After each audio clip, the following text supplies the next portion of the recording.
Cairo. We're coming from Studio 3. My name is Dr. Amr Mabrouk. Dua Muhammad is at the control, and today is the World of Info. We are here with you for the next 1 hour, and we have two very distinguished guests today.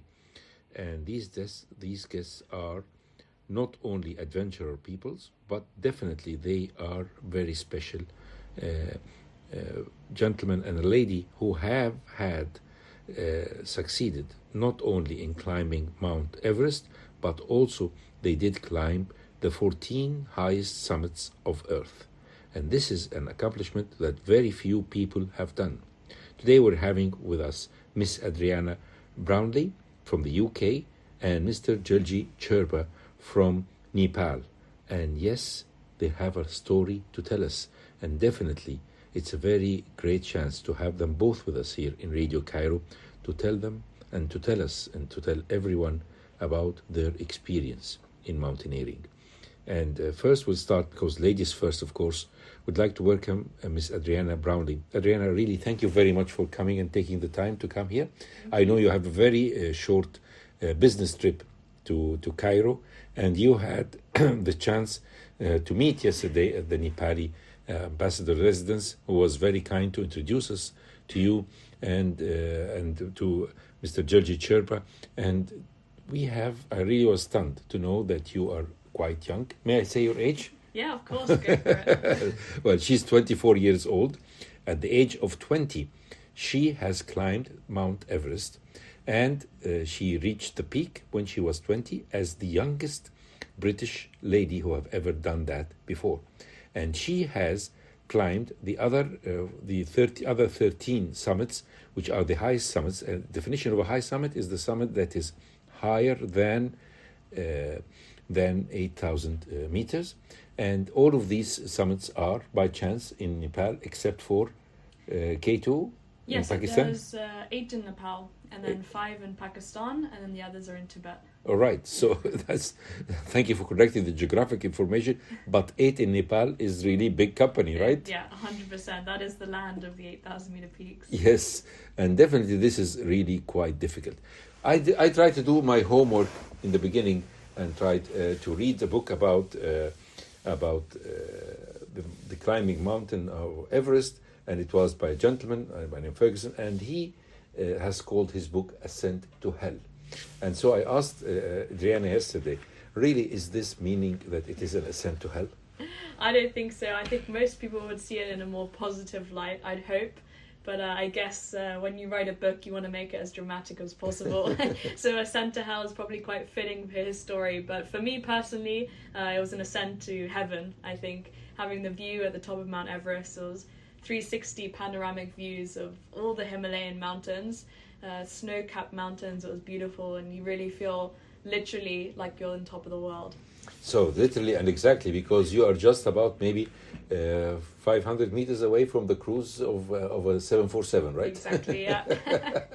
So you're doing that. Before we go about your big adventure, we have to go first to something which is very important. You said that your father was a climber, a mountaineer himself, and he did a lot of mountains in the UK, which are a bit low. How is the highest one in the UK? Yeah, the highest one's about 1,000 meters. Oh, yeah, so an eighth of Everest. Yes. So did he do any other mountains? He did, yes. So he travelled around the world when he had time off work. So when I was about 8 years old, he climbed Aconcagua, which is the highest mountain outside of the Himalayas. In where is it? And that's in Argentina. Argentina, yes. Yeah, so I remember... You did that, of course. Yeah, I've done that, yeah. Yeah, I remember sitting at home after school and FaceTiming him, and he was at base camp, and he would tell me all his stories about climbing the mountains, what they would eat, how they would train, how it felt to be at altitude. And I just saw him like the most incredible hero in the world, like Superman. And so that was it. I wanted to be like him when I grew up. And you told me something very interesting. You finished high school. You had a big dream of becoming a physician, like me. But you have turned that down because you went to the university for maybe 3 or 4 months, and then you said that you want to become a climber or a mountain climber, exactly. A conqueror of the apices. How was that on the feeling of your mom and dad, who were actually having, or who are definitely having only one child, and that's you? Yeah, it was not easy for them to hear that news. I actually called them from the base camp of K2, which is the killer mountain. And So K2 was your first mountain? K2 was my first expedition, but I only reached to Camp 1 because it was in the winter. So this was just a training peak for me to get to know how expedition life works. But I was never intending to go to the summit on that peak. But yeah, I called them from base camp on the satellite phone. And I told them, look, Mom and Dad, I'm not going to go back to university. I've decided to choose a very different path in life, but I know that this is the one for me. And I knew deep down that this is what I wanted to do forever. And eventually I would find a way to make a career. And I think they trusted me and they let me make that decision. And so straight after that call, I called my university and said, you know what, take me off. Take me off the list. I'm staying in Nepal and Pakistan and following my dreams. This was when you were 18, right? This was, I was 18, 19 at that time. Yeah. And they accepted that? Yeah, somehow. They were forced to accept, right? Probably, yes. So, at that time, you decided that you are going further. So then you started to aim high at Everest from the very beginning, or did you start training for using other mountains as a training camp? So I started training properly when I was about 15 years old. And that's when I did Aconcagua, Kilimanjaro, Elbrus. And I did these all with my father with the intention of doing Everest as the big final mountain. Because when I was about 8 years old, I actually wrote a letter to myself when I was in primary school. And I said, I want to climb Everest and I want to be famous and achieve this goal. So I stuck with that letter for 12 years as it was like an obsession for me. And then I summited Everest. And I knew straight away coming down from that summit that wasn't enough for me. And obviously I felt huge pride and achievement, but I needed more than that. And it becomes like an addiction, mountaineering. So I was already planning the next 8,000 meter peak expedition as I was coming down from the summit. And so I decided to do the 14 peaks and complete all of the 8,000ers and set my mind to it. Managed to get sponsorship, which was, I'm sure we'll touch on that later, but that was the hardest part of the whole thing. And found my partner Geljie as well, who's here, and we finished the project. There'll be a big talk with Geljie, of course, after you, but we said first, ladies first, because they definitely. I mean, we can talk for hours. We can have a lot of. I mean, we cannot reduce or summarize a lifetime of achievement in just 45 minutes or 50 minutes. But bear with me. I'm trying to squeeze information in such a short period. So. You didn't do any 8,000s except Everest as a start, right? It's like the same author of the book, because the author of this book has just gone in doing himself something which is quite different. He decided that he's going to do Everest first and climbs Everest first. So your decision was almost the same like him, right? Yeah, absolutely. Yeah. So. You always aim high, right? Yes, the highest that I could go. Yeah. So now we're going to talk about climbing Everest. The problem with Everest is that it's not just a high mountain that you need the expertise or the physique to climb a mountain, but it also needs a lot of acclimatization, and it needs the fact that as you get up higher, the percentage of oxygen in the atmosphere gets lower. And the only way to compensate for that is to have some time to acclimatize, so that your bone marrow, which is a bit medical term, that is the factory that is producing RBCs or red blood corpuscles that are capable of carrying the oxygen, should increase in size, increase in number, and therefore will able to absorb more oxygen and to carry it to the people can, or the brain can function and the vital organs function. So they always start at almost about 4,000 meters or 3,000. 2,800 meters is the highest airfield, one of the most dangerous airfields in the world. Exactly. You went there by a plane, a propeller plane, yeah. And you landed there, and you started your trip of acclimatization, right? Exactly, that's right. Yeah. So tell us about that. Yeah, so you fly in from Kathmandu to Lukla, and it's about a 20-minute flight on this single engine aeroplane, and you go into this very short runway on the side of a cliff, and it's pretty scary actually, but as soon as you land, you're in the gateway of Mount Everest essentially, and you have an 8-day trek to get to the base camp. So you start at 2,800 meters, and you go all the way to 5,400 meters, which is the base camp of Everest. And it's a beautiful, beautiful trek, and you get to kind of involve yourself in the Sherpa culture and immerse yourself in the food, and the whole vibe of it is pretty incredible. So it's a nice way to start the expedition. Not to make things easy for the people who are listening, we want to give them two important ideas. Is that in this short trek, which is almost apparently 2,000 meters, actually it is not, because it is more as the climbing is steady. So maybe it's about 5 to 10 kilometers almost, right? Well, the total trek is to the 5,400. It's almost how many kilometers from the airport? Like 60 kilometers. Yes, Yeah, yeah, something 60. like But you will walk 60 kilometers. Over Yeah, 8 we days. took like in 8 days. Yes. Take like 1 week to like reach at the base camp. Okay. So when we reach the base camp, you'll start having very as you go and reach it, you have a lot of short breaths on the time. Yeah. To acclimatize, and Yeah. also you're crossing a lot of bridges, Yes. primitive bridges in the middle of nowhere, right? Exactly. Yeah. Which are very high and very dangerous, right? They're not dangerous. They're a bit scary, but they're not dangerous. I mean, these bridges have been used for hundreds of years for the yaks and people traveling and people working in the villages.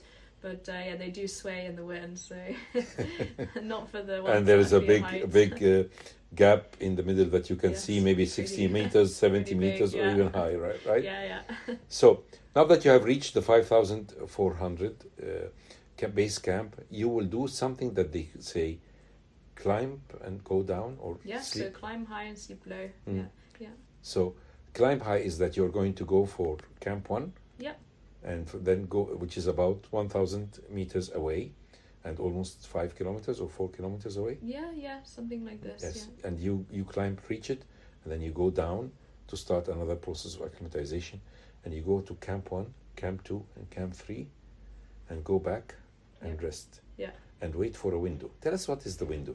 So the summit window is the optimal time to go for your summit push, because the weather on Everest, it's unpredictable, but usually there's 4 or 5 days which occur maybe 2-3 times in the season that you can go for a summit push and the wind is low enough and the temperatures aren't too cold, and that's when you go up and you go for it. But before that, when you do the rotations, you do either 1 or 2 rotations. So the first rotation might be to camp 2 and then back to base camp, where you bring some equipment, you bring food, you bring your oxygen bottles, and you acclimatize. And then the second rotation might be to camp 3 or camp 4, even if you're going without oxygen, for those very few people. But yeah, so it's a long process overall. It takes 1 month and a half, right? Yeah, 1 month and a half to At 2 least. months. And it is at camp 1 we said it's 5,400 Yeah. for the at base camp, I base mean, camp, and yeah. at the camp 1 it is It's about 6,050, 6,000, yeah. and at camp 2 it's 6,450. Yeah. And then you go back to the camp, Go back to base camp. base camp, Yeah. and stay. And sometimes rest. people would go from base camp down further to 4,000 meters, where they stay in a semi-luxurious hotel and, Yes. and enjoy themselves again to gain more acclimatization. Exactly, yeah. Those that have a bit more pocket money, Yes. they'll go all the way down. Yes. Maybe to Namche, which is the main village at 3,000 meters, or all the way to Kathmandu. But usually people stay at base camp. So now, this is the time that the weather people tells you that you are there, Yep. and you are going there. But here, you are not doing this alone. You have to have with you a very personal, or at least a leader from the Nepalese people, Yeah. the Sherpas, and then we're going to, of course, to talk with Geljie Sherpa Yeah. about this. So tell us about that, because I know that when Sir Edmund Hillary reached the summit in 1953, a lot of cables came in and saying, "Oh, Edmund Hillary has become victorious," and but the man was a good man, and he said, "I would never have reached, and I reached the mountain, or the peak of the mountain, with my friend here, Tenzing." And Tenzing was a Sherpa, or a Nepalese gentleman who are living in this area. Tell us first, sir, about the Sherpas. And your name, of course, by the way, is one of the easiest names there, because your name is Geljie Sherpa. Geljie So Sherpa, most probably You are the biggest man in Sherpa side. You're the chief. It's like Sherpa is like we need to like fix the line. First things, all the Sherpas like need to fix the line from base to like top. So like all the line without like Sherpa no one can fix. First like Sherpa need to fix all the line till the top, and after that like all the climb we bring for the like climbing to the mountain. So, to make things clear to the people or to our listeners, is that the Sherpas, who are the tribe that is living there, and Sherpa means the east, right?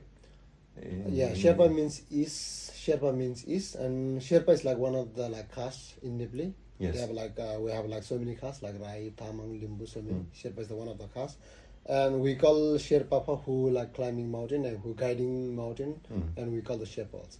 And the point about the Sherpas is that they are the guides.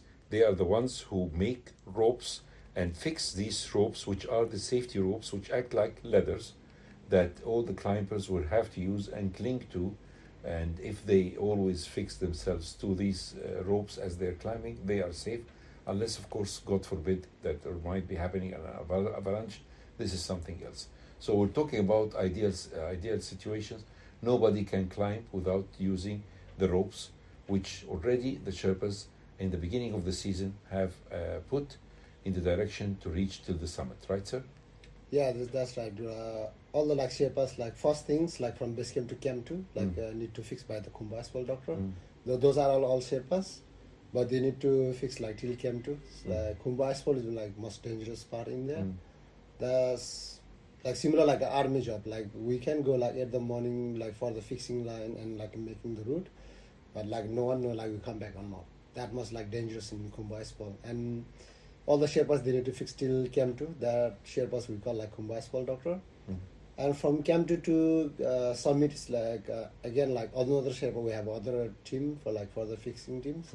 Fixing team Sherpa need to fix all the way to like top. So like we need to check all the like ice condition, like snow conditions.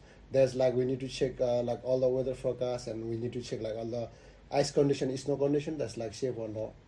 So like this like sometimes like some snow conditions like quite like dangerous.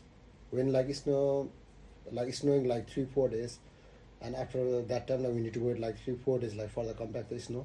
If we go like directly like after the snowing, so like chance to be like avalanche like quite risky for everyone. So that's why like we need to wait like for a few days also. So without Sherpas, nobody can climb Everest, and even Edmund Hillary could never have climbed without the help of Tenzing Norgay.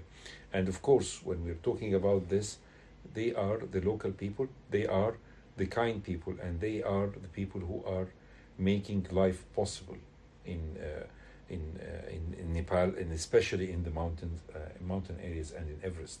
So I would ask you a very important question, because now that you have been going around, left Nepal 1 month ago, and you as a Sherpa who has always lived in the mountains, you need to, how fast can you get acclimatized if you travel to Nepal today and back to the mountains? Also, you'll need acclimatization like what Adriana did, or you will take shorter period? For me, it's like I take like shorter period. I can go like till 6,000 meters without acclimatization. Just I can go directly till 6,000. It's like acclimatization is like one is like blood circulation things. Like when like blood circulation time like sometimes like chance to be get like altitude sickness easily. Someone like climb Everest. After Everest, also someone get like altitude sickness like 5,000 meters. Like yeah, altitude is like different like. Sometimes like different from the blood circulation, so that's why like easy to get like altitude sickness for. Yes, so it's because of the nature, of the racial nature of the mountain people. They have very active factories of blood. Even when they leave the mountain, they can come back and have their acclimatization in a shorter period, not like the people of the cities, like you, Adriana. Yeah. Yeah, it's like for the Sherpa, it's like they have. I heard just I'm not a doctor, but I had. Something about like Sherpa is like different lungs, so they can easy to like used to it in the altitude. So they are like 3 to like 4 days to take like used to it in altitude. So Sherpa always like need to go with the loads, like drop the loads in altitude. They go like day by day, so they don't need to do acclimatize like up and down. Of course. Just like only for the new Sherpas, they need to do it like acclimatize like up and down. And like who have like experience and old Sherpa, they go like mostly directly Of course. to the like high altitude. Like till 8,000 meter, we don't like we're not using the oxygen. So. Of course. So you did the acclimatization. It took you 1 month and a half to do it, and then you started hitting it. You start from the base camp in one go to the mountain, to the peak. 4 days from base camp to summit. So you stopped. You slept in camp 2. Yeah, so Camp 1? Camp 1, Camp 2, Camp 3, Camp 4, and then you go for summit push. So you slept in the 4 camps. Yes. Now you have reached the peak. Yeah. And supposedly you're satisfied, but there is another problem: how to go down, right? Yes, exactly. So when you go down, you'll go to camp 4 to sleep over, right? No, so if you feel good and strong, usually you can go from summit all the way to base camp if you feel really strong, but sometimes people will sleep at camp 2 and then the next day they'll hit base camp. So it takes probably half the time to get back down. And was it difficult? What was the most difficult part? Climbing or going down? Probably going down. So, I mean, they always say that, you know, summiting a mountain is only 50% of the way. But then that other 50% of getting down is a lot harder than it was going up, because all your energy is lost at that summit. All your adrenaline, your sense of achievement, it stays up there. You don't carry that down with you. And when you realize and the reality kicks in that you need to get back down safely, that's when you feel tired all of a sudden, and you need to use a lot more concentration, because every step is dangerous going back down. One wrong foot and you could fall, you know, thousands of meters. And that's when people tend to, you know, they tend to be a little bit less safe when it comes to using their equipment, and a bit more rushed in their movements, and that's when most of the deaths happen on the 8,000 meter peaks. So the accidents do really happen, huh? Yes, they do. Yeah. In going down. Yeah, mostly going down. Wow, this is pretty dangerous. So how long did you stay on the peak? Probably like 20 minutes. Only, yeah. Huh? So 1 month and a half to reach, and then get And 20 minutes 20 of minutes. glory, yeah. Yes, and the 20 minutes of glory. So somebody told you have to go down now, right? Your companion, of course. Geljie, you were with her on that day. Yeah. So you told her now we have to go back, right? Yeah, we need to like go back. So in the summit, like we can't spend that much long also. So we bring just only limited oxygen up there. So if we run out the oxygen, so like very hard to go down. So when we like run out the oxygen, we are like totally tired. Without oxygen, we couldn't move down. So we don't have like any we can't live like any energy Of course. without oxygen. So that's why we need to shape the oxygen. We calculate the oxygen, like one bottle oxygen, how long lasting, just we need to calculate. So like maximum is like 20 minutes. Like sometime weather is bad, just we spend like 10 minutes, just like take a photos, go back. So on 20 minutes, as you go down, when can you lose the oxygen? Oxygen tube, it's at 7,000, right? Yeah, usually. So you have to people- rush. You have to rush Yeah, a from little bit. from the summit Yeah. till you reach camp 4, Yeah. and then you can remove the mask. Yes, the oxygen exactly. mask, Yeah. right? Usually people will take it off where they put it on. So if they put it on at camp 3, they'll take it off again at camp 3.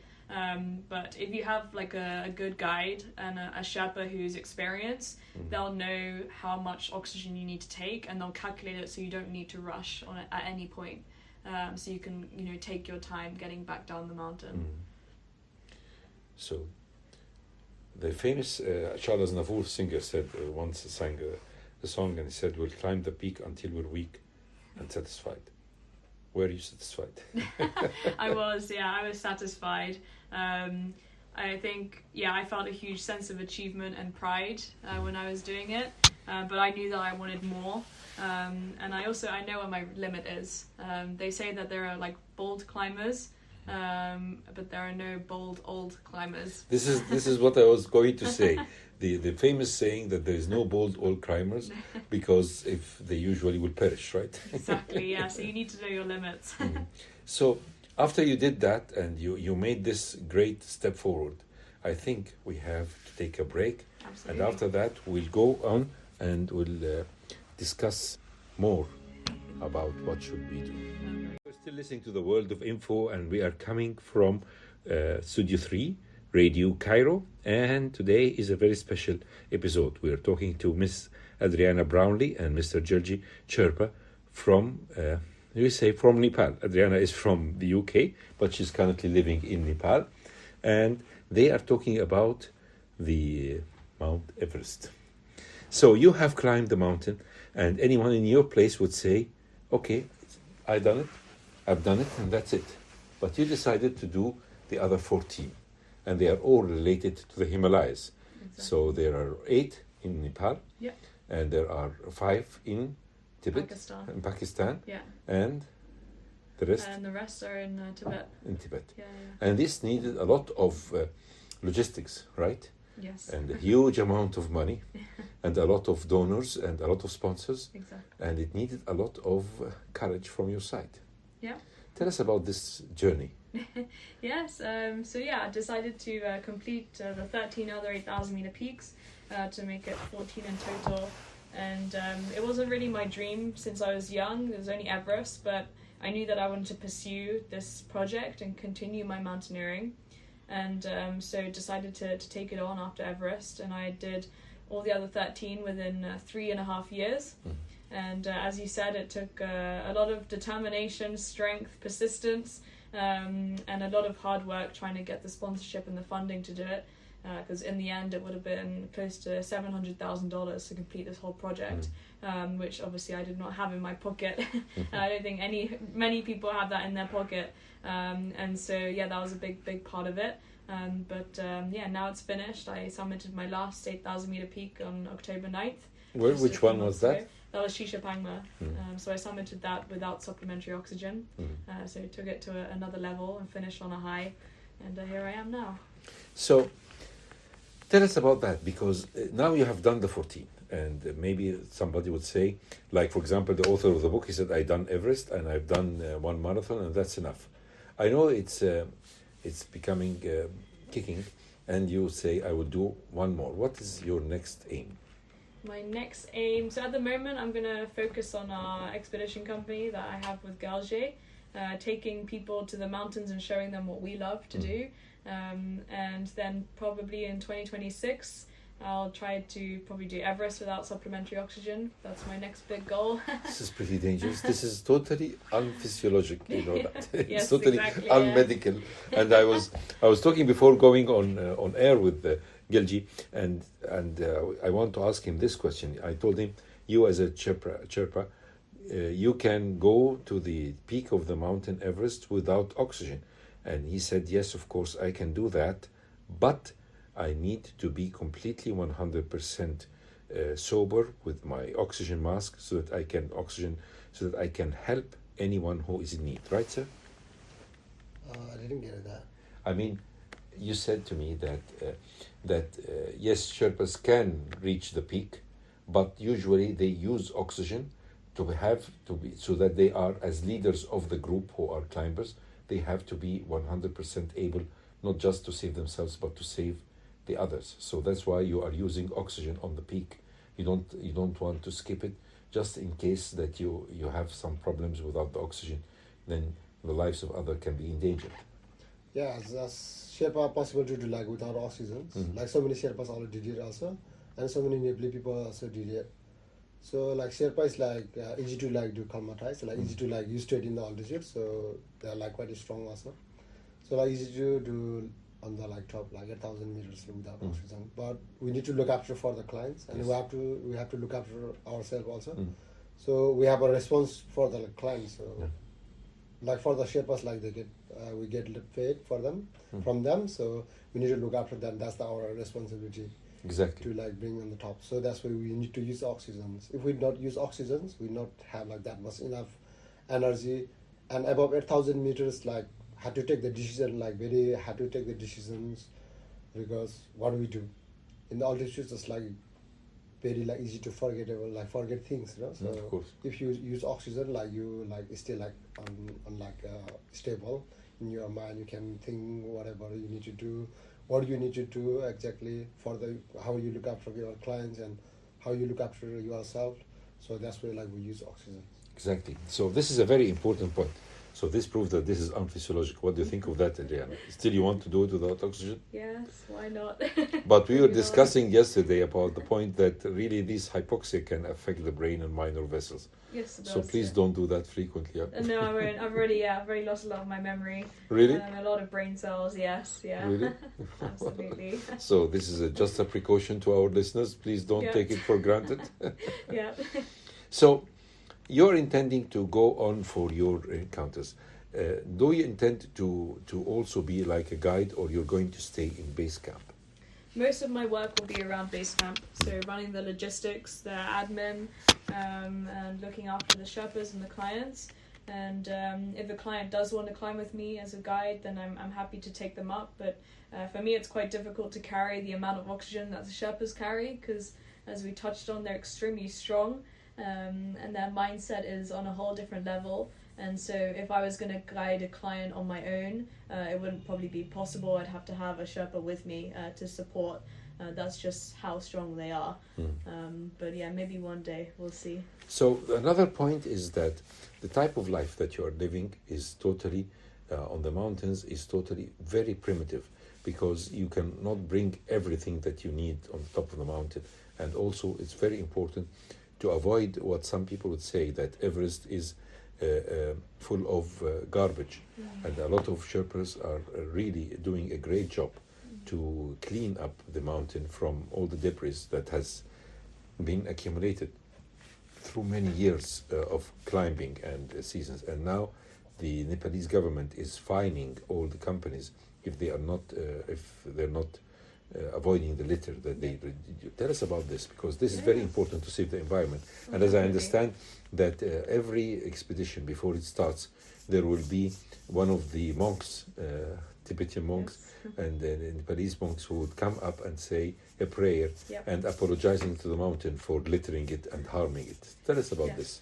Because this is very important, the environment keeping. It is, yeah, it is important, and the government are doing more and more and putting more rules in place to make sure that people don't leave garbage and litter on the mountains. And so as a company, as an expedition company that we have to sign some agreements, we have to pay a fee to make sure that we bring all our garbage back down from the mountain and we keep it clean. But the reality is that, life isn't perfect.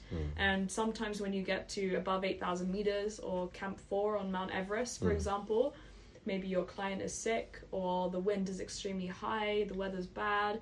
You don't know what could happen, but it might mean that you have to leave your equipment at Camp 4. It might be a medical emergency or any other emergency situation, and you're not able to bring your rubbish or your tent or your oxygen bottles back down the mountain. And it happens a lot. Like 8,000 meters is the death zone. It's not called that for no reason. And so what tends to happen is that you'll see old tents there, you'll see old oxygen bottles, but it's not done on purpose. No one wants to purposely harm Mount Everest or any other mountain, but sometimes there is no choice in the matter. But now there's more and more groups of Sherpas and even Westerners as well who are going up the mountain and trying to clean it up as much as possible, but it's a huge undertaking. There's tons and tons of old debris and rubbish up there, so it'll take a few years before it gets back to semi-clean state. But everyone's doing as much as possible to help it. We hear a lot of accidents that do happen, unfortunately. And there is a percentage, unfortunately, if I may use the expression, and it's going to be harming for our listeners to hear, but we have to tell them. They say that of 100 people going up climbing, maybe 3% will die on this expedition. Is this percentage still working on, unfortunately? I think it's I haven't looked recently, but it's probably about 3 people in every 100, something like this. So it depends as well on natural disaster, on weather. There's many factors that might increase or decrease the death rate on these mountains. For example, last year I think was quite high because the cornice next to the summit actually collapsed on the mountain and there were people on it. So a few people passed away from that, and that obviously brings the death toll a bit higher. So you can never predict really on the mountains how many people are going to pass away. But it's part of mountaineering and it's something that you have to accept, but you also that you have to learn from, and remember that safety is always number one and key, and you don't want to follow in the footsteps of those who have passed away. unless it's obviously natural disaster and it's not their fault. In medicine, for example, we have the very famous saying, safety first.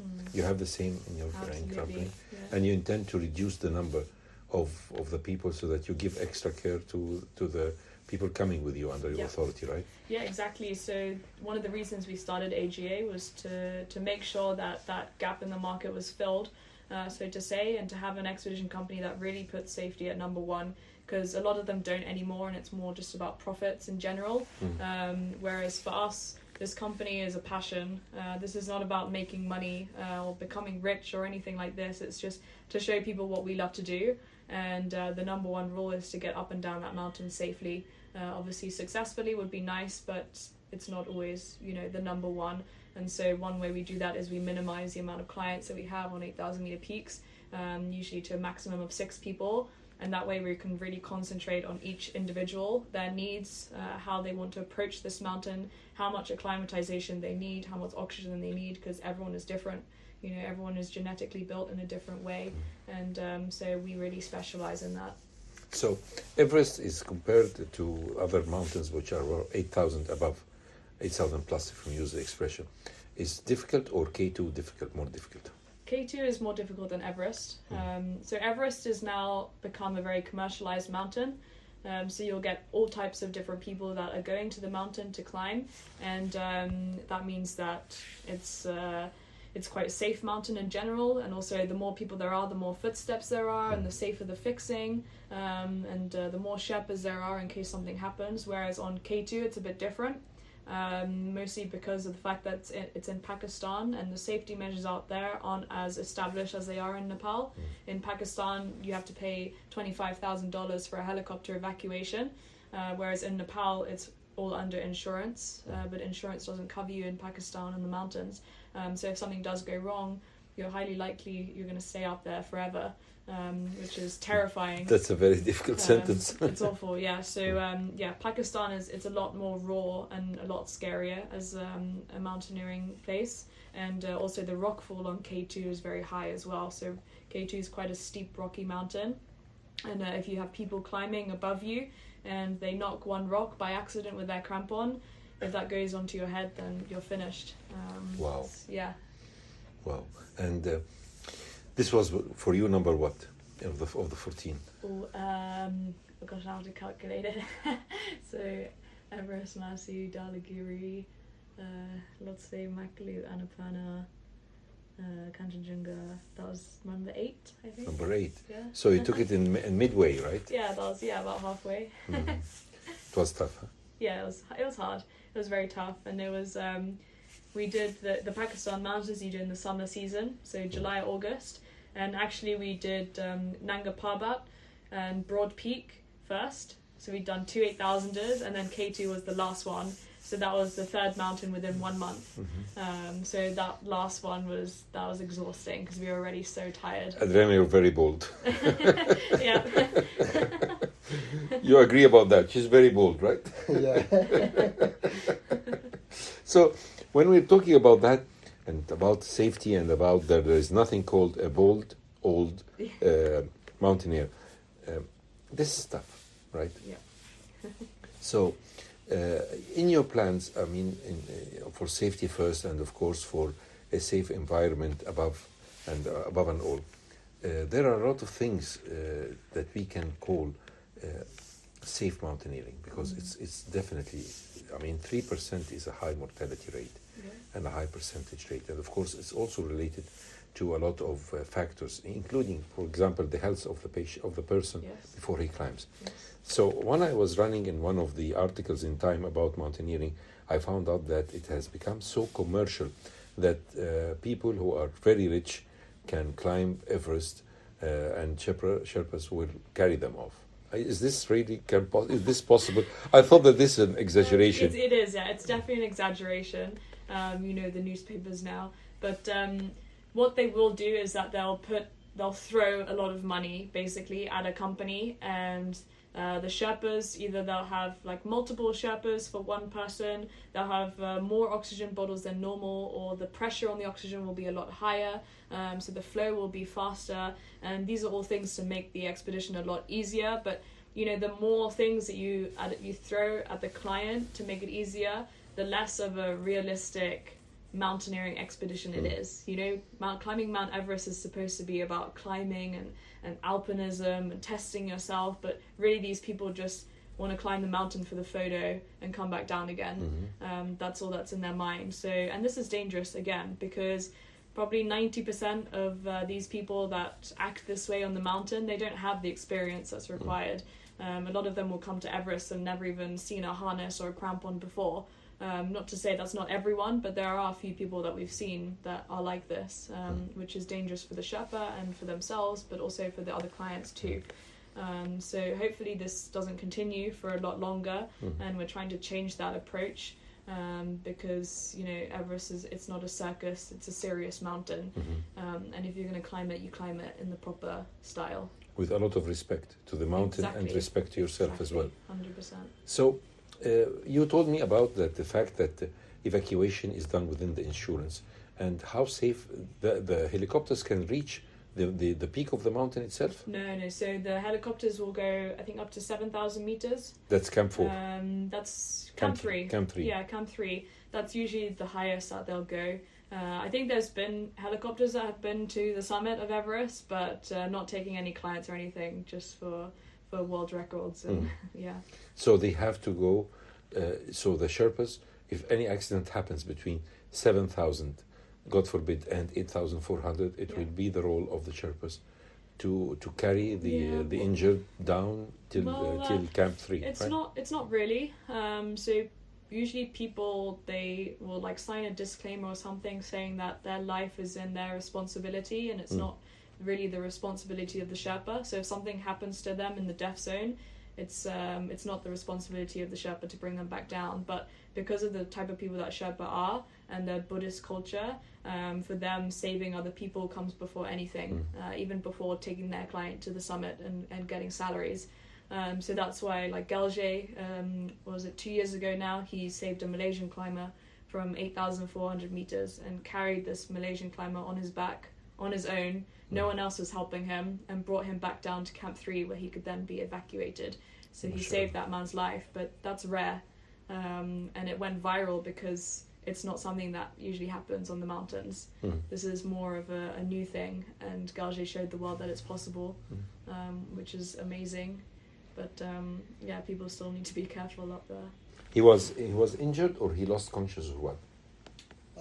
He out of the oxygen. He almost like he's lost the conscious, and he's like almost like unconscious. Like he not like speaking, just like he's shaking his body. Just he was on his own, like on the way, on the road. Just like he was like coming down and was like planning to go summit. Just like I saw him, he was like shaking down. So I was going with my one Chinese client, and I had to come back from there because of the rescue. But you climbed to the mountain on that day, or you didn't? No, because of the rescue, I had to come back all the way to base camp, and then we give up the expedition. Wow. Yeah. This is a lot of respect, sir. Yeah. Definitely. So, the mountain, the people, and the weather. The weather, and tell us about the avalanche, because we heard a lot about these bad stories. Yeah. So it is totally unpredictable, right, Adriana? Yes, it's unpredictable, but you can mitigate the risk when you are climbing. So you can check the snow conditions. If it's snowed in the past few days, you don't go up straight away. You can try and climb in the nighttime as well when it's more frozen and the snow is kind of compact together. So there's ways around it, but it is still a very high risk. Well, I think definitely this is a moment that we can have a break, right? Because we're talking about a lot of dangerous things that goes with mountaineering. Stay tuned to us in Radio Cairo, and we are coming back. So we are back with you here. This is the World of Info. My name is Dr. Amr Mabrouk. Dua Muhammad is still at the control. And yes, we are coming from Studio 3, Radio Cairo. And unfortunately, time is flying. So unfortunately, we'll have to leave you here. But definitely, you have to promise us, Adriana, Brownli, and Geljie Sherpa, to come back again to Radio Cairo to have more talk about your adventures. Would you promise that, Geljie? Yeah, okay, we'll come back and next year. So, Adriana, you are You've come here to do some training for one of the schools. Yes. For how to climb mountains and things like that. I think this is very interesting. And I understand that your parents are also coming here to Cairo, Yep. and you're going to see part of Egypt, right? This is the first time to go to down to Luxor and Aswan. Yes, first time. Exactly. Something new. That's lovely. So for all your adventures and experience, I think you have an Instagram. Yes. That our listeners can see for themselves. It's under the name of Adriana Brownli. So yeah, Adri.Brownli. Adriana? Just Adri, my nickname. Adri Brownli. Yes. And Geljie, you're under your name Geljie Sherpa, right? Yeah, yes. Geljie. Yes, that's very good. So promise us to come back again. Absolutely, of course. Next year we'll talk more about the adventures yes. on the and hopefully we'll find that the number of casualties have decreased. I hope so. And the number of people who are coming back after being satisfied on the peak yes. are safe and sound. Yes, thank you so much. Well, it's really, this was the World of Info. We had the pleasure to have with us Adriana Brownli and Geljie Sherpa from Nepal, because we're going to say that you're from Nepal. Do you tend to stay all the year round in Nepal, or you will go back between Nepal and the UK? Probably 8 months of the year I stay in Nepal, yeah. That's lovely. It's a lovely place to live in. It is. So, thank you very much. My name is Dr. Amr Mabrouk. Dua Muhammad was at the control. See you same time, same station next week.